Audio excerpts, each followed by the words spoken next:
What's up, everyone? How are you? I am Rachel, the proud creator and founder of Siopa, Seize Your Passion.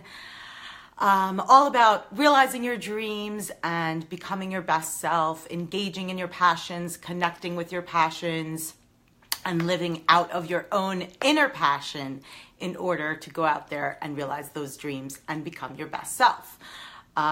Simply put, doing more of what you love and being more of who you love. That's what Seize Your Passion and Siopa and my messages and my mission and my proud creation is all about.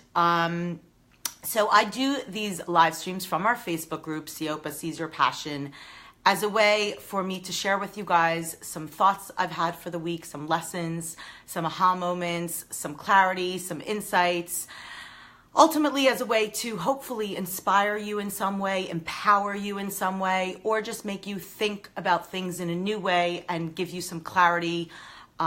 Again, always related to how to go out there and really seize your passion, how to go out there and be your best self, become your best self, the person you were meant to be, the person that you were put on this earth to become, and how to go out there and realize all your dreams and achieve all your goals. That's what it's all about. So this week, I couldn't resist naming the topic for this live stream, Great Expectations.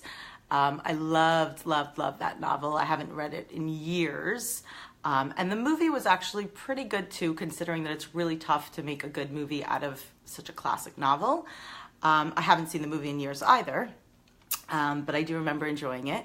But the truth is that what I want to talk about today is exactly almost the opposite of Great Expectations, or maybe not the opposite, but not having great expectations and understanding the difference between expectations and hope. So, I've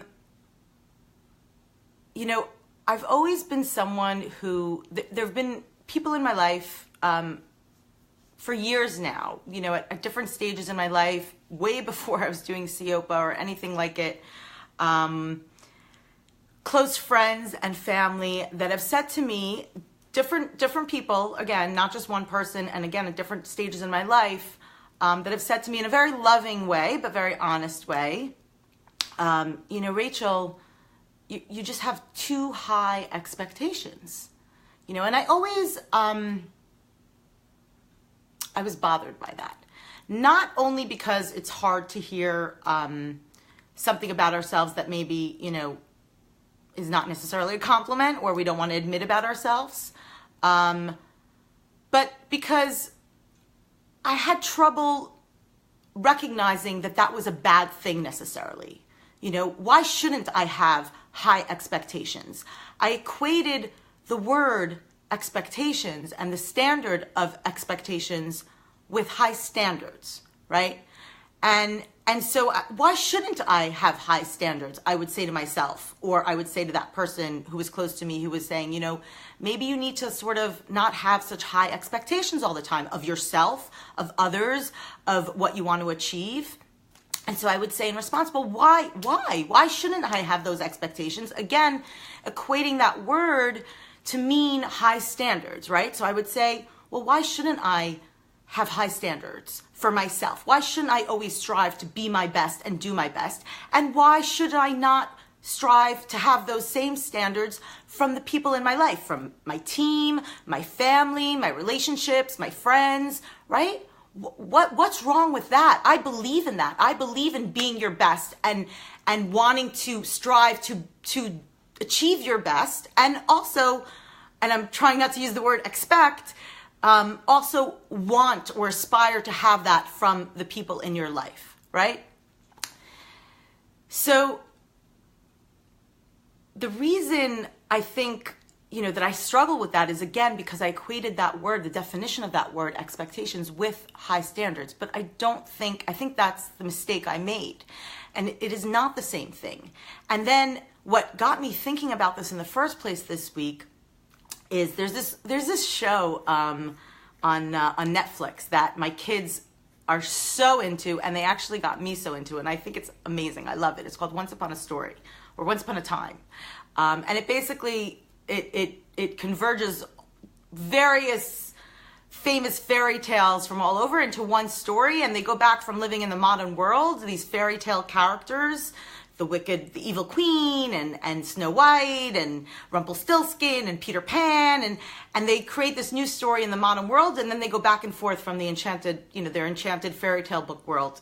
It's really well done, and I love fairy tales, and I love quests and legends and all that stuff, so it's really great. But the reason I even started thinking about this notion of great expectations and what it really means, and how significant understanding what it means is, and I'll get to that, I promise, is because a big theme in this series on Netflix, Once Upon a Time, is the theme of hope, and never letting go of your hope and having hope.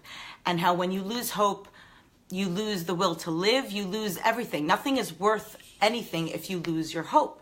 And I was like, yes, I believe in that. That's one of the reasons I love fairy tales. That's one of the reasons, I always had a problem with, why shouldn't I have those high standards and high expectations as I defined it?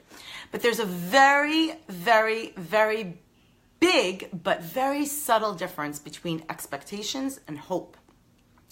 If you actually look up the definition of both the word expectations and the word hope, they each use the other in their definition. But here's what I found, and what sort of rang, that aha moment of like, oh, that's the difference, and it's so subtle, but it's so significant, is the word expectation actually derives from a Latin word that means to wait for, awaiting. And what I immediately thought of when I saw that is that, you're waiting for a certain outcome to happen, and so there's an attachment involved, right? You're attached to that specific outcome, right? It's not just about having hope, which is based in trust and faith and belief that something can happen, has the potential to happen, has the capability of happening, right?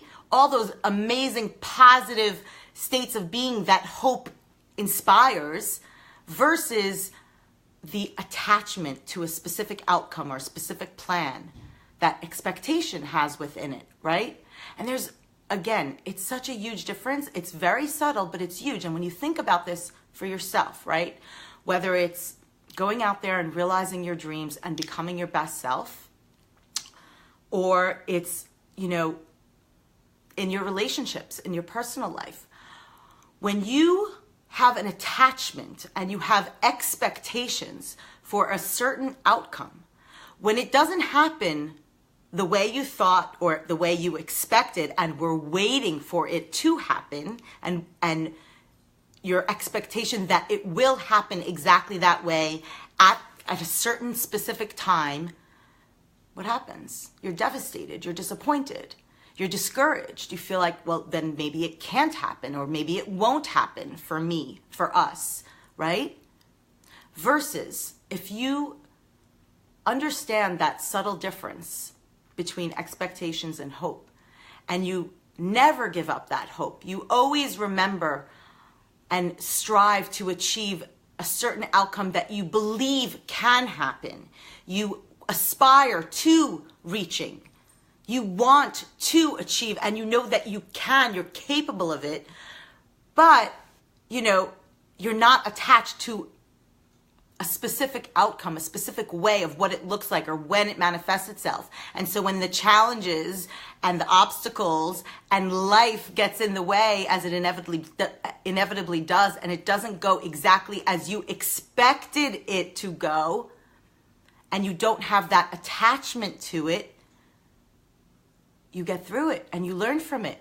And you often discover that by holding on to that hope, that faith, that trust, that belief that it can happen, but not having an attachment to a specific way of it happening or time of it happening, it opens up a whole new world of possibilities. And often, and this is, I think, what people talk about when they say that often their dreams were realized in a way that they never even imagined, beyond their wildest dreams. What does that mean? It means that they had a goal in mind, or they had a dream in mind, and they went out to seize their passion, but they weren't attached to a specific outcome, and they never let go of that hope, right? And things actually manifested themselves in a way that they never would have imagined. But if they had been attached to that outcome, if they did have expectations rather than hope, my guess is that those, turns along the way, the obstacles, the challenges, the tough times, when you think, okay, this isn't what I thought it would look like, or when I thought it would happen, or how I thought it would happen, it would automatically stop them in their tracks, and they wouldn't be open to the beyond their wildest dreams manifestation of whatever it is they started out pursuing.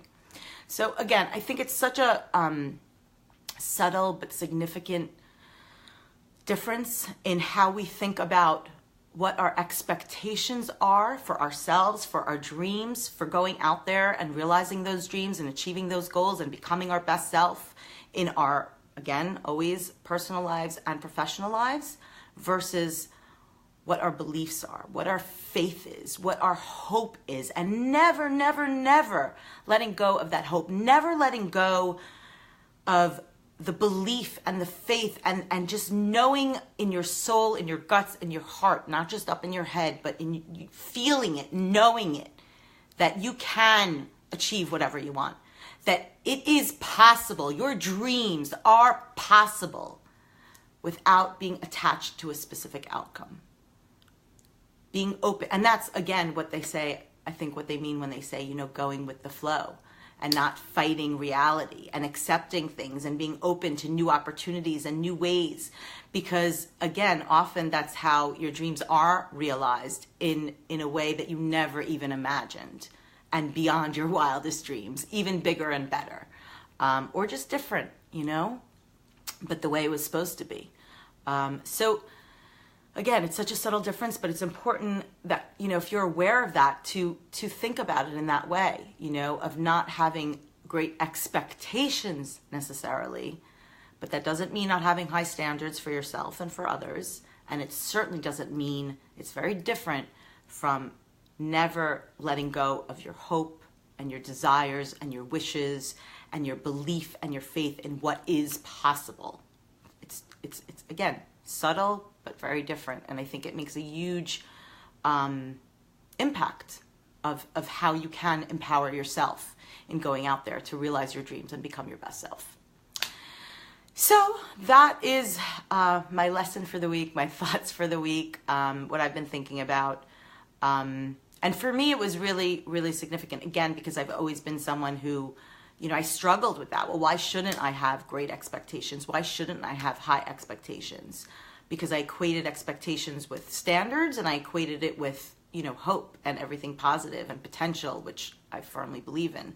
But it's not the same. And that difference is that attachment, not being attached to a specific outcome or to a specific way of how something should happen or when it should happen, and being open to moving through those obstacles and challenges, because they open up a whole new world of opportunities for your dreams to be realized and for you to become your best self, maybe in a way that you never even could have imagined.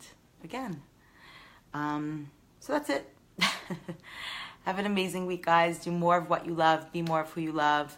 Connect with your passions. And live out of your own inner passion, always. I'll see you next week. Bye, guys.